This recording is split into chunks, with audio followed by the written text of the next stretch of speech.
was known as the Sword of Allah, one of the greatest generals in history, one of Islam's greatest heroes. His name, Khalid ibn Walid. Sunnahfollowers presents a new series presented by Ustadh Mukhtar Shaheed. Coming soon, so stay tuned. Streaming on all major platforms. Channel Sunnahfollowers. We can clearly understand why he was given that title. We talked about this encounter that he had with the Persian, a well-known Persian general. We talked about this, the status of their hats, and if there was like 100,000 dirhams, that this person was the cream of the crop of the Persian Empire. You couldn't go any higher than that. They were like beneath the emperor. And so Khalid ended up having this duel with this person. The individual tried some coward stuff by grabbing him and holding him so some other people could come and kill him. And then also our hero, Al-Qaqa bin Amr, came and he cut all three of their heads off, and then Muslims became victorious. And as they go, they were having these other encounters. And we have to remember that this within itself is a revolutionary thing. The Persian Empire had been in existence for over 12 centuries, and they had conquered great amount of land. They were probably the longest running empire in history. And they had, even though that they had a lot of internal issues, but they had a magnificent army. They would fight in a style where the men would be chained together. And this was done in order to make the front line very strong and hard to break through. And it also had disadvantages as well, where the Persian Empire outnumbered the Muslims. And usually this is always the case in Islam, where the Muslims were always outnumbered. In this particular situation, the Persian soldiers had all of this stuff on. They had armor on their arms and armors on their legs. They had they might have an axe in their hand. They might have a mace in the other hand. They had a bow and arrow on the back, or slung around the shoulder on their back. And so were they out in terms of weaponry? The Muslims were had the advantage of being able to move quick and fast. All right. And so alhamdulillah, Allah subhanahu wa ta'ala are blessing the Muslims with all kinds of victories. And according to Tabari, as of right now, we're up to about 30,000 Persian soldiers that the Muslims have killed thus far. And we haven't even got into some of the other battles yet. So I think we dealt with Kazima, and there were some other battles that they got. And now the Muslims are dealing with Tigris and Euphrates. So now they're coming more out of the desert, and they're coming more into unfamiliar territory, and they're dealing with situations where there's rivers and waters and all of these kind of things.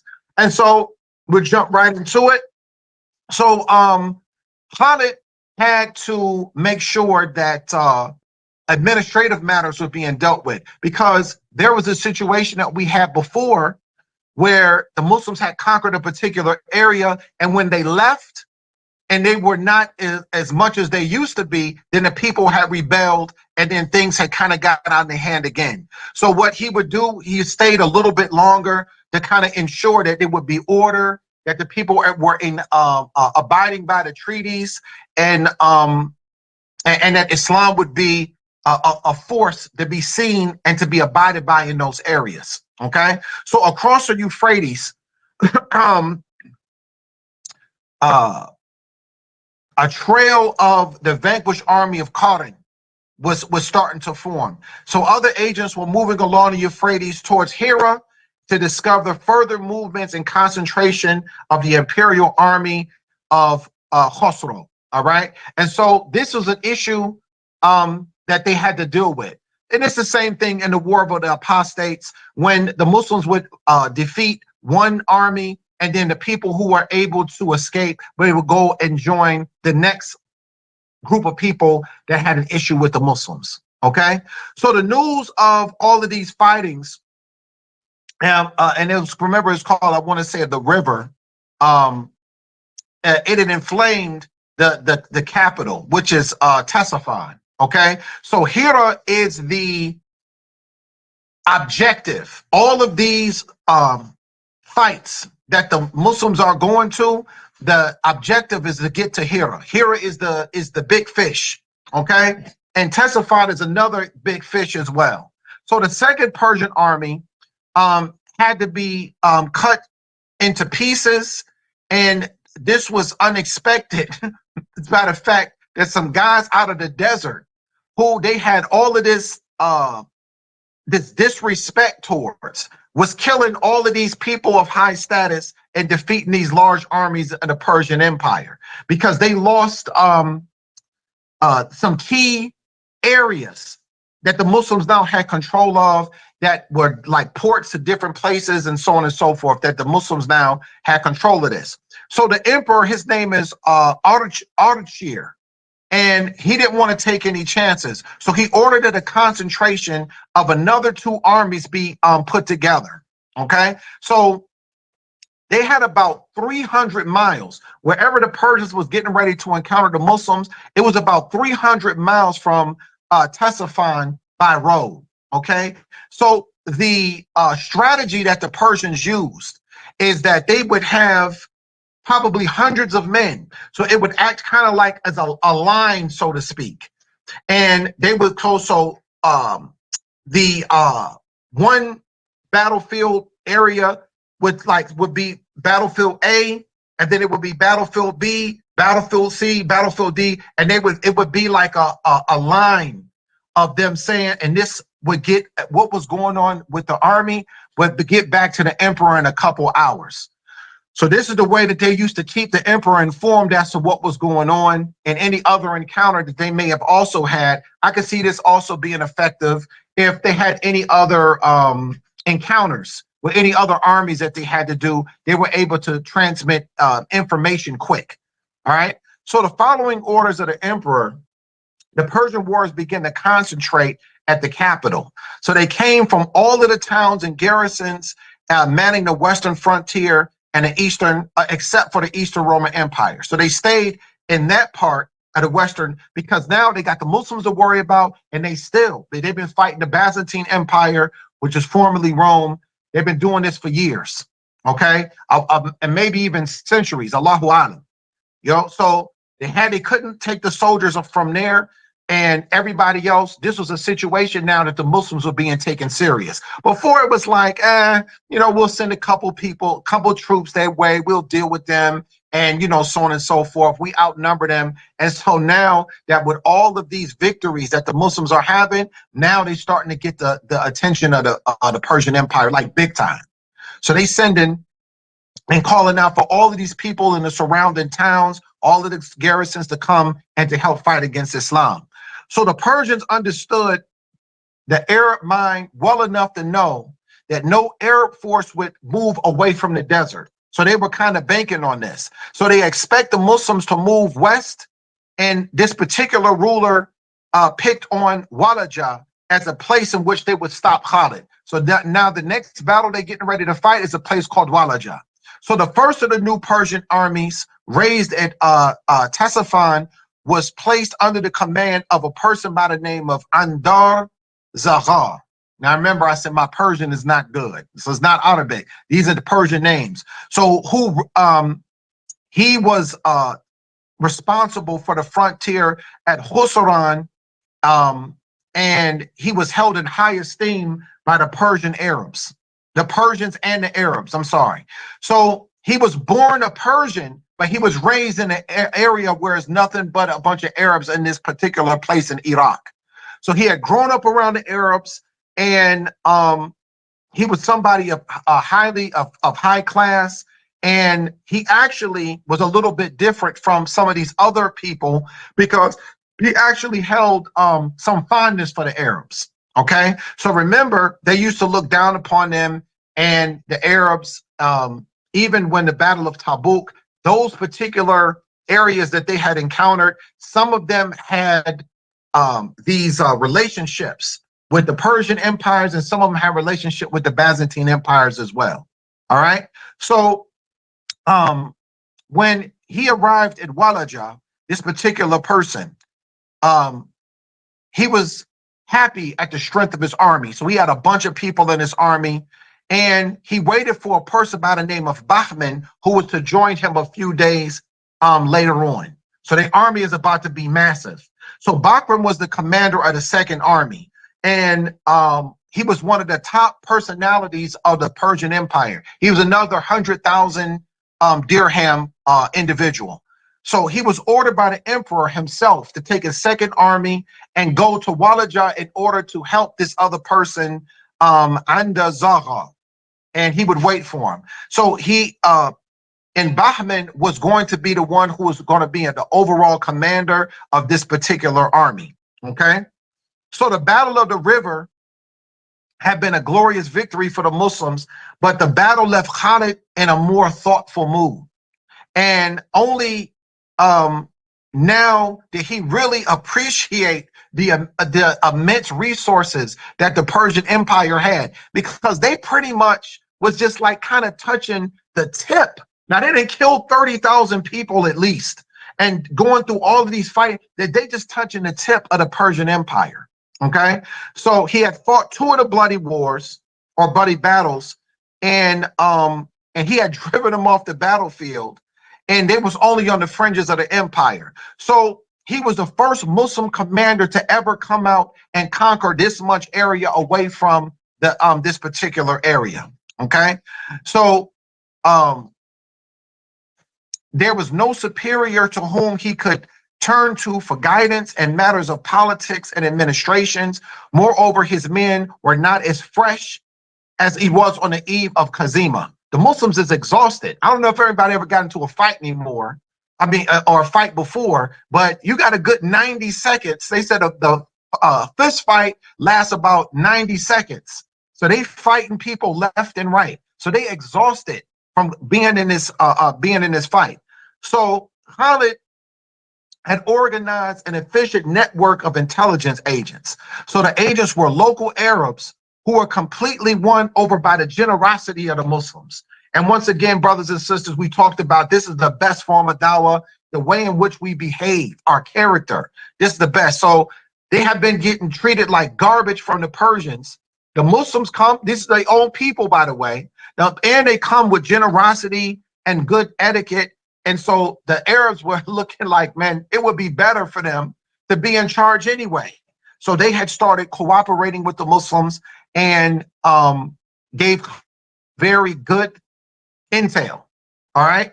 So Khalid had realized that the 2 armies would shortly meet up with each other. So what he needed to do is, he was in this route of Walaja.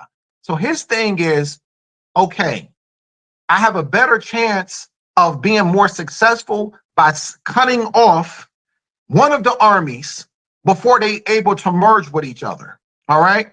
So one of the issues that we had talked about before is the Battle of Khazima, the one that was fought by the river, the Battle of Qarin. All of these people that had escaped, the Muslims weren't able to catch up with them. And so it was large numbers of them escaping and going and then joining the other armies. So if it was Arab Christians, if it was Persians, they were kind of able to refortify themselves and be fresh for this new army that's coming to fight the Muslims. So if he had a chance of defeating them, he would have to make sure that none of them got away this time in order to join the next battle for whenever they fought the other people. So Khalid had given instructions to a person named Suwaid and to see the administration of the conquered district with a team of officials, and posted new detachments to guard the lower Tigris against the possible enemy crossings in the northeast, and to give warning of any fresh enemy forces coming from those particular directions. So with the rest of the army, about 15,000 soldiers that Khalid had with him, he sets out in the direction of Hira, which Walaja is on this path going towards Hira. Okay, so the individual and the Zahar, he had been given the choice, and he would have preferred to wait for the other guy, Bahman, to come, but the Muslims is on your doorstep now. So he looked at the situation and was like, well, even though Bahman is not here, we can still get with the Muslims because we outnumber them greatly. So he still had a whole bunch more warriors than the Muslims had. So the following morning, the armies were getting ready for battle. And, of course, with the right wing, the left wing, and the center, and the Muslim armies were again commanded by Asam bin Amr and Adi ibn Hatim. And we talked about Adi. He was the one that got his tribe to come back from apostasy and not join Tuleha. So the Persian Empire commander was surprised at the strength of the Muslim army. So he looked at it and was like, it's only 10,000 soldiers that I see. Now, remember, Khalid went out with 5,000, and inshallah, we're going to get back to that in a minute. So he heard from his scouts that he had a much larger army than what he was seeing. So he was wondering where the Muslim cavalry was. Everybody, for the most part, seemed like they were on foot. So he didn't know if the people from Kazima and from the river had exaggerated the Muslim army strength. They probably was mistaken. So he's definitely looking and say, that's not 15,000 soldiers. That looked like it's about 10. Okay. So the situation, he put him in good high spirits. Now they really outnumbered him. And he was figured that he was going to destroy this small force again and clear Iraq permanently of these Arab invaders. So he first awaited for the Muslims to attack him. So he held back, and his thing was to wear the Muslims down. And then he would launch a counterattack, and then he would crush the Muslims. And when Khalid's army advanced for a general attack, he was definitely overjoyed because that's exactly what he wanted. Okay. So for about an hour, a little bit over, the Muslims started getting tired. I mean, that's a long time to be fighting. So they fighting each other for an hour. They're going back and forth. And he saw that the Muslims were starting to get tired. And so the Muslim spirit, he felt, was starting to go down. And so during this first phase of the battle, the Muslims gained further confidence from the thrilling that Khalid ended up dueling with this particular Persian champion. And this guy was huge. And he was known, his name was Hazar Mard. And he had been described to being equal to 1,000 warriors. So we now know that this language that people would use back then would just emphasize that the person was of great whatever. Okay. And so they said that he was equal to 1,000 warriors. So the giant stepped forward and he challenged Khalid to a duel. All right. So when the Persians, when he came to him and they're dueling for a few minutes, Khalid found an opening. He fell on the dude and he stabbed him. He stabbed him up with his sword and he killed him. So as this guy's body was laying there and he's dead, Khalid then sits on his chest and has lunch.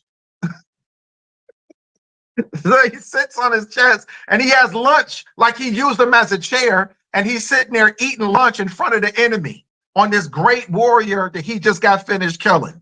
So that first phase was over with. So the second phase of the battle, they begin a counterattack of the Persians. So the commander could clearly see the fatigue of the Muslims again. And so he judged this was the right moment for a counter stroke. And this is when and the Persians surged in order to come in to try to destroy the Muslims. So the Muslims were able to hold for some time, and they were called upon to make a place where their nerves was at an all-time high. Okay, so they slowly fell back in a good order, and then the Persians got even more bold. So what is Khalid doing? He's drawing them in, and he's drawing them in, and he's drawing them in. And so they get more bold. So if you get more bold, then you start making more mistakes. And so Khalid it says that he was fighting like a lion and he urged his men to continue to keep doing the same thing.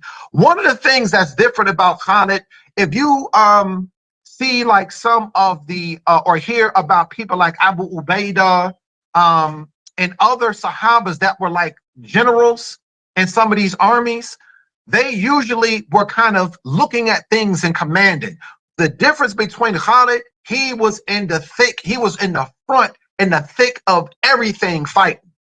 And so that used to encourage to make the men want to fight even more. So they had reached the limits, and it said that some even began to wonder if Khalid had met his match. Okay, so a little more signs at the front was starting to shatter, and if it would have been a little bit more, then the Muslims' whole front would have shattered. That's how much pressure was on them. So then what happens? Khalid gives a sign.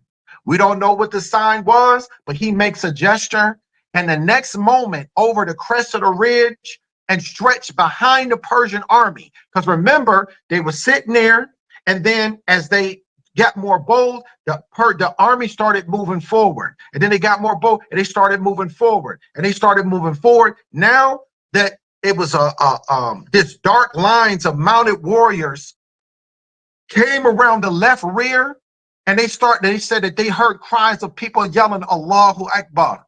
And it was the Muslim cavalry that the one guy he didn't see on the battlefield. So now we know where the other 2,000 to 5,000 soldiers went.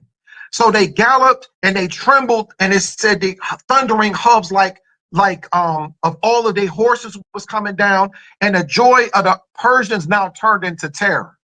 And a moment before they had begun shouting and being happy, now the Muslims had placed panic and rammed them from the back. So the main body of the Muslims under Khalid was refreshed when they saw the sight of the Muslims coming from behind and killing all of the enemy from behind. And then they was caught in a trap and nobody could escape. So now the Muslims is but thousands of Muslims is behind them. They got the other Muslims in front of them, and they all squashed now, and they got nowhere that they can run. So the disciplined Persians now started. It was chaos and pandemonium. So when a group of soldiers turned to the rear, and they was pierced by lances, and they fell by the swords. And when they turned to the front, they were struck with swords and daggers, and it just was a bad situation for them. And now the ground of Walaja became a hell thing for them. So the commander himself, he managed to escape, and he went into the direction towards the desert rather than the Euphrates. And so, mashallah, he's running for his life. He ends up going into the desert, and he ends up dying of thirst. So he's running. He's deep into the desert. They don't have to run after him like that, but they end up finding him, and he dies in the thirst dies in the desert of thirst. So after the battle, Khalid got all of the men together who were exhausted, mashallah, and he realized that it put a terrible strain on them. And this was the fiercest of all. So Kazima, Qarin, the battle by the river, this by far was the most fierce out of all three of those. And they were exhausted.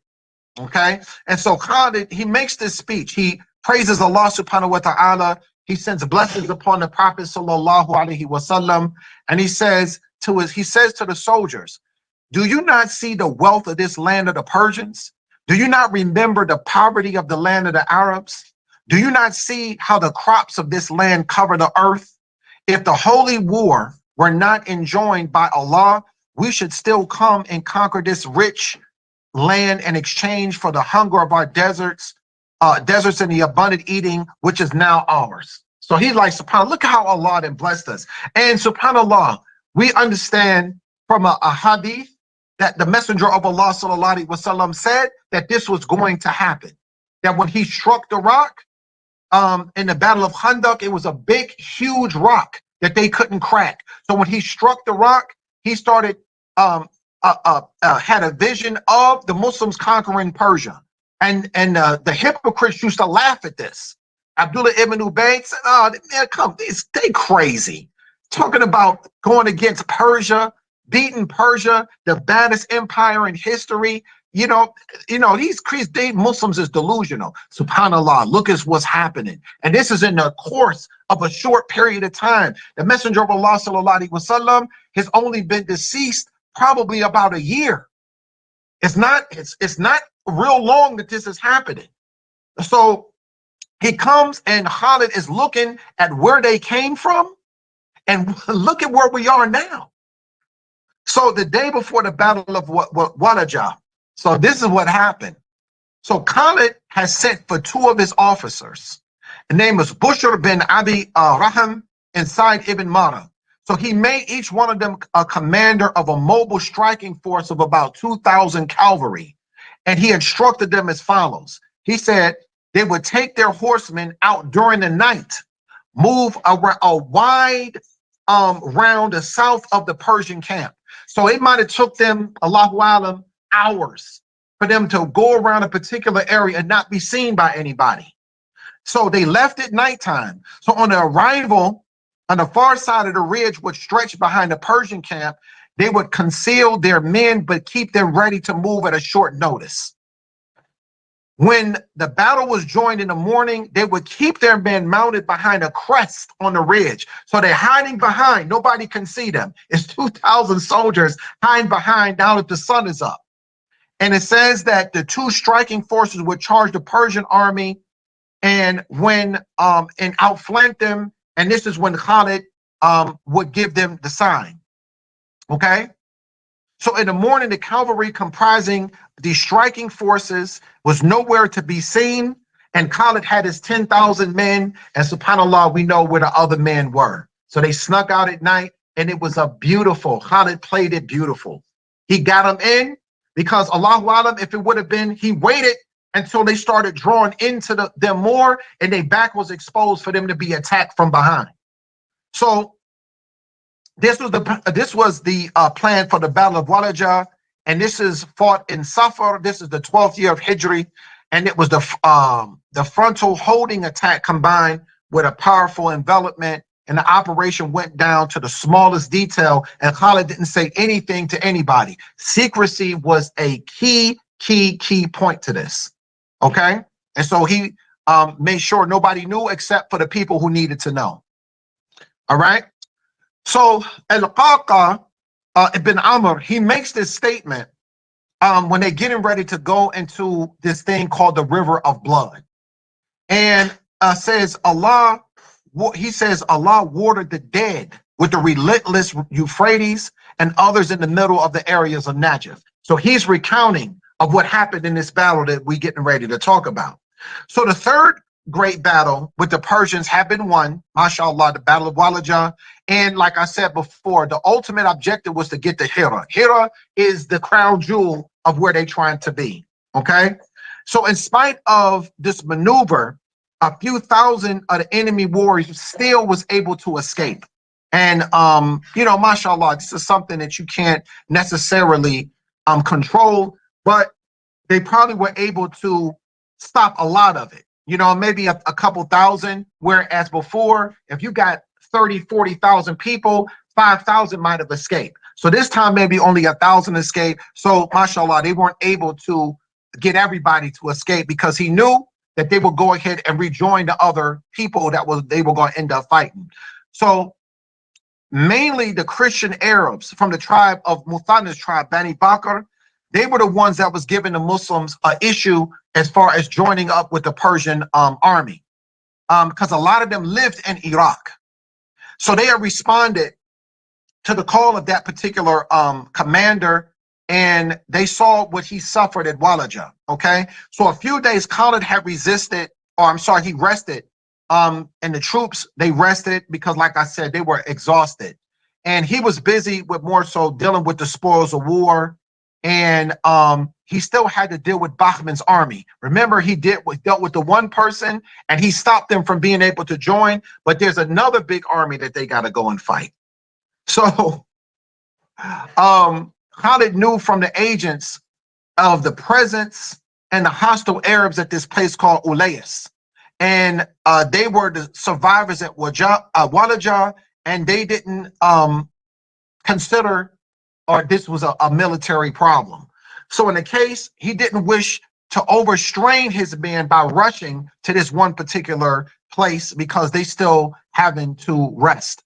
So when about 10 days later, he was informed of the arrival of more Arab forces. So now they started to become bigger.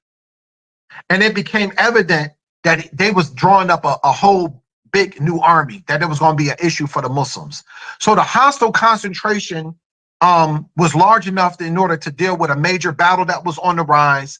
And he started to send detachments from the lower Tigris to join him. So Khalid set off from Walid with an army with about 18,000 men.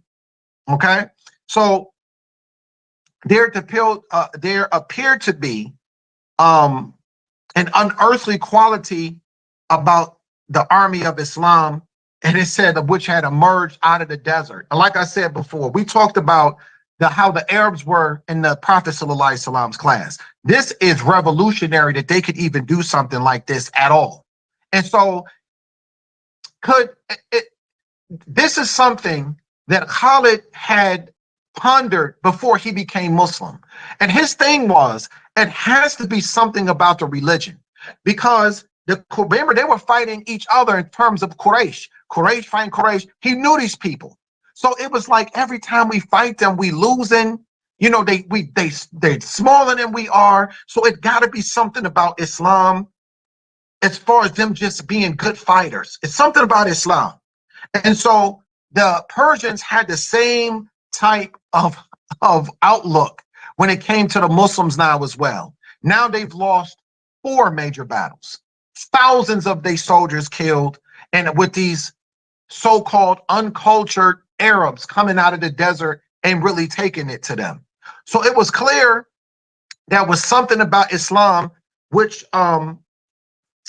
was able to make them this solid cemented structure to be feared.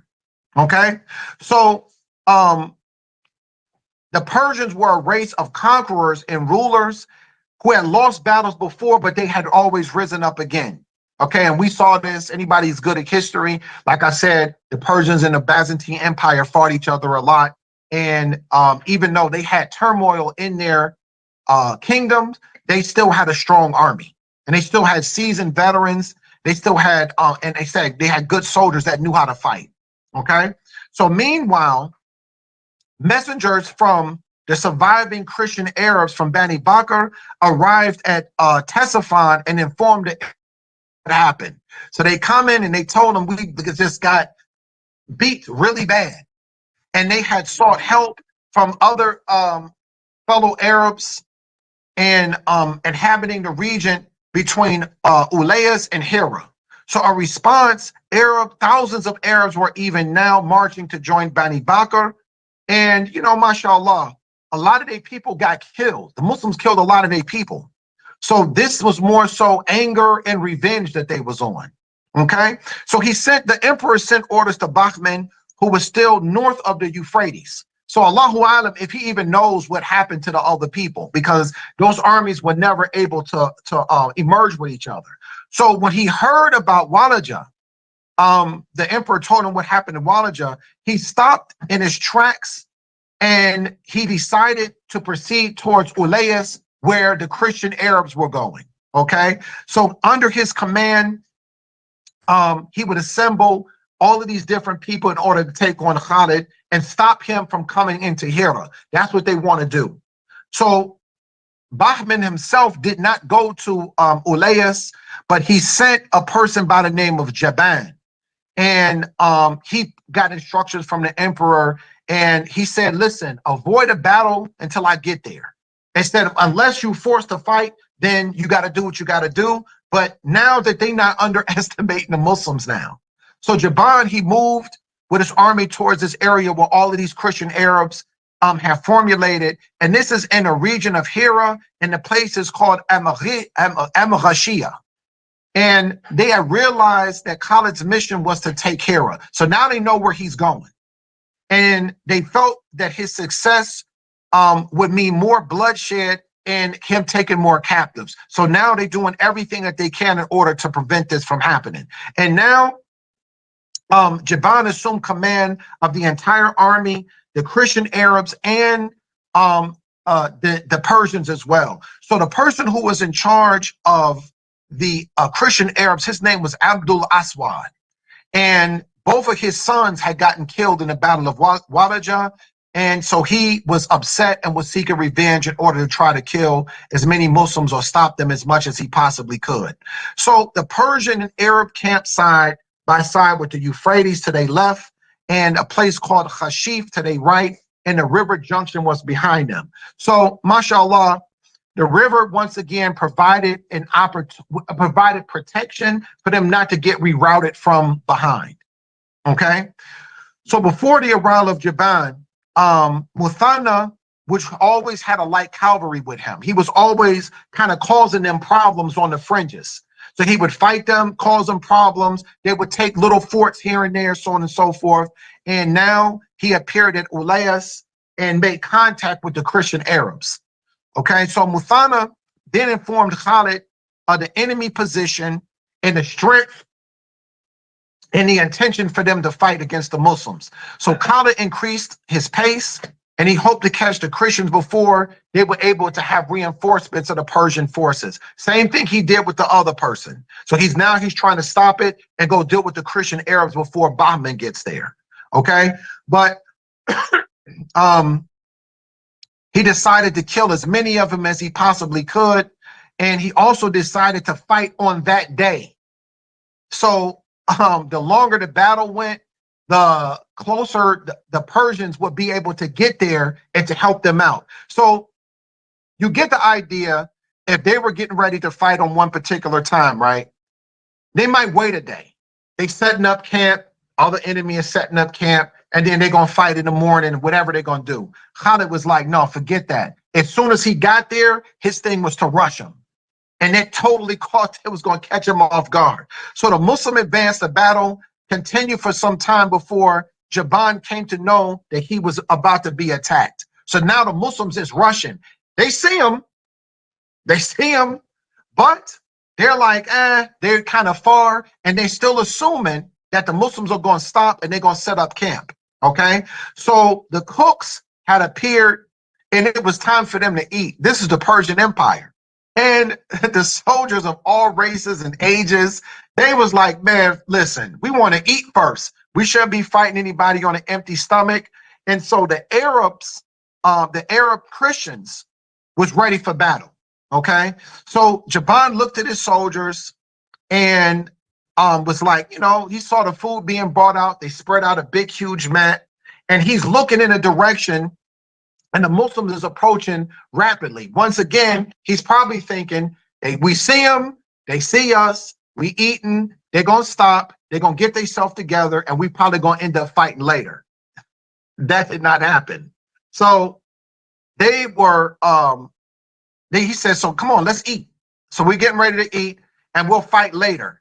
And he said, I fear, this is Jaban telling the soldiers, I fear that the enemy will not let you eat in peace.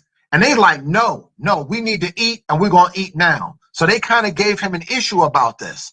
So the food was steaming, they getting ready to do. So now the Muslims then is on them. So now they know that the Muslims is not stopping. So they was only able to eat like a couple mouthfuls of their food, and then they hurried and to try to get into formation.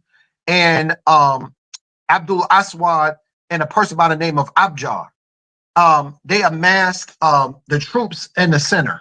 Okay, so they didn't do what they did. They was ready to fight. But mashallah, it still was advantage for the Muslims because the other larger group of the army of experience, they sitting there, they eating, and they wasn't ready. Okay, so it was a very hard battle. And the Battle of Walaja had been a fierce battle, and it became that Khalid, it was a battle that he said he would never forget. So Khalid ends up killing Abdul Aswad, the person who was in charge of the Christians. He killed him, and they still was on it. They still was fighting fiercely.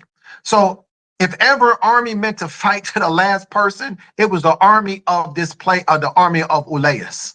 So the Arab auxiliaries was like on a do or die thing. It was like this is it. We're gonna just, if we not getting taken captives, we're gonna die. We're gonna die here, and they fought like they did. Okay, so a couple of hours of them going back and forth, and the fighting was at its heaviest on the bank of the river, where a large number of the Persians fell into combat. And so the Muslims was tired and frustrated and angry, and they saw the Persians not weakening. So Khalid raises his hand in dua, and he says, "Oh Allah, if you give us victory, I shall see that no enemy warrior is left alive until their river runs with this blood." So the Muslims renewed their assault, and this time with great fury. And Allah subhanahu wa ta'ala then gave them victory. And in the early afternoon, the army was shattered. The Persian army was shattered, and the soldiers ended up fleeing and fled the battlefield. So thousands of them lay dead. And they were on the bank of the river, and blood, the soil was soaked with blood. But it wasn't in the river. So as the Persian army fled from the battlefield, Khalid launched his cavalry and told them, "Look, chase them." And it says, "Don't kill them. When you catch them and bring them back here."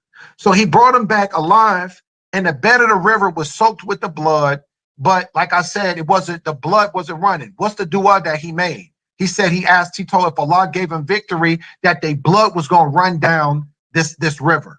So the Muslim cavalry broke into several groups. They galloped out in pursuit of the fugitives, and they crossed this place called Hashif, and they were fleeing in the direction of Hira.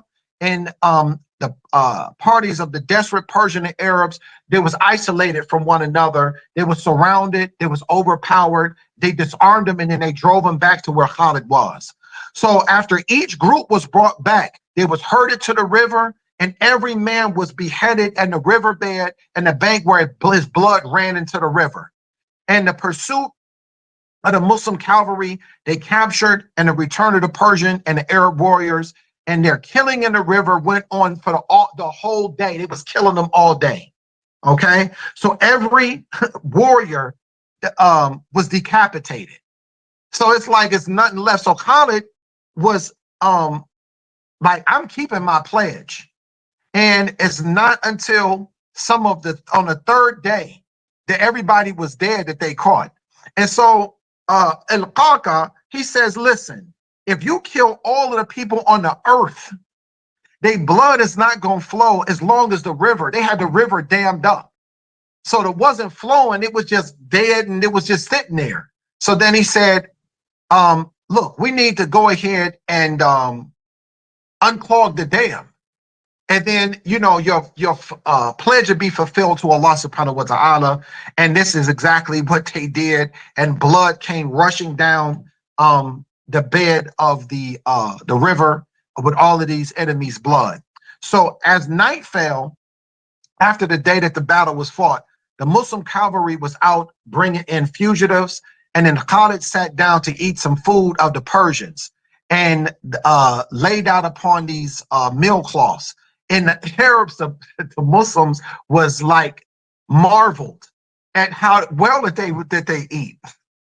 So obviously, I don't know if the food was still there when they had killed all of them and stuff like that, but they were like in shock, because the Arabs are coming out of day rough.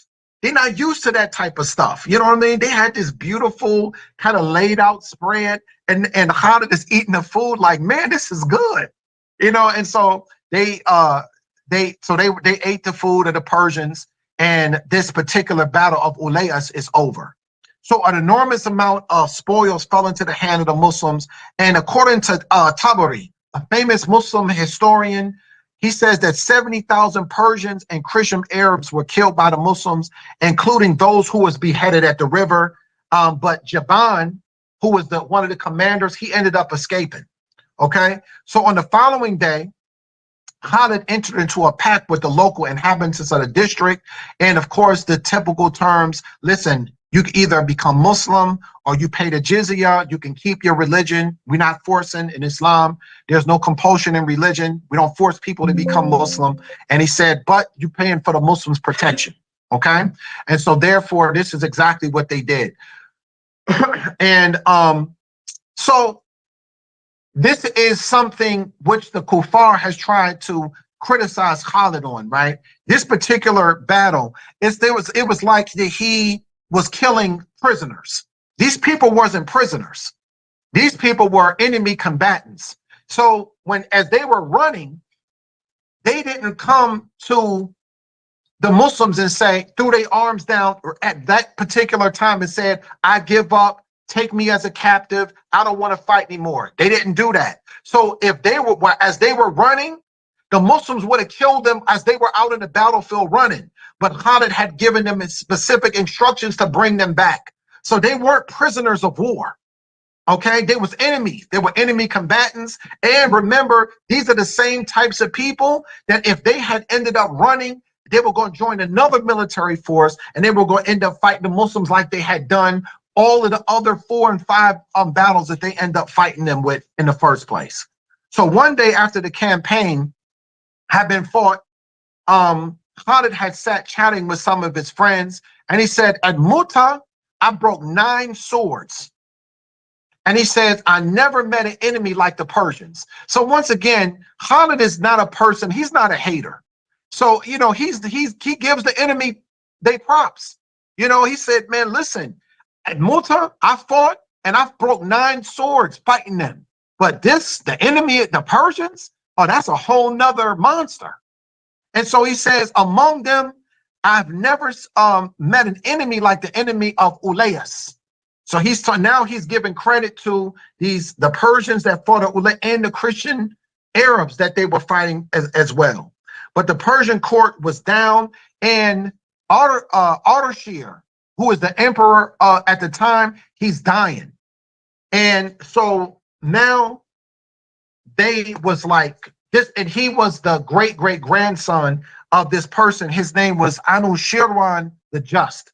So Anushirwan was a person that brought the Persian Empire great success and prestige, and this was the last living descendant of this particular person. And so he died. He didn't get, sound like he died of, maybe he was sick of natural causes or something like that.